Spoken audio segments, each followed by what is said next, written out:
First time బ్రెడ్తో gulab జాములు చేసాము. నిజంగా సూపర్ అంటే సూపర్గా వచ్చాయి.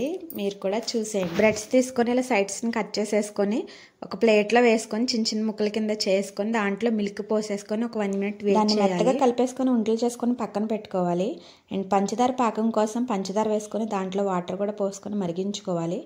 లాస్ట్లో ఇలాచీ పౌడర్ వేసేసి స్టవ్ ఆఫ్ చేసుకొని పక్కన పెట్టుకోవాలి. ఆయిల్ హీట్ అయిన తర్వాత దాంట్లోకి గులాబ్ జామ్స్ వేసేసుకొని రెడ్ కలర్ వచ్చే వరకు వేయించుకోవాలి. రెడ్ కలర్ వచ్చిన తర్వాత తీసి పంచదార పాకంలో వేసుకుంటే గులాబ్ జామ్ నిజం చెప్తున్నా గైస్, ఆల్మోస్ట్ ఫెయిల్ అయిపోయింది అనుకున్నాను. ఇంత సక్సెస్ఫుల్గా వస్తుంది అనుకోలేదు. చాలా చాలా బాగుంది టేస్ట్. మిల్క్ ఎక్కువ పోసేసాను, మీరు అలాంటివి చేయకండి. చాలా బాగా వచ్చాయి, కానీ నేను ఎక్కువ తినకూడదు. ప్రెగ్నెన్సీలో షుగర్ లెవెల్స్ దాంట్లో ఎక్కువ ఉంటాయి కదా, సో అందుకే ఒకటి తిన్నాను. టేస్ట్ అయితే సూపర్గా వచ్చింది. మీరు కూడా ఎవరైనా ట్రై చేయని వాళ్ళు ఉంటే వెంటనే ట్రై చేయండి.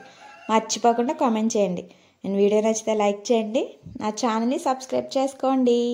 Bye bye.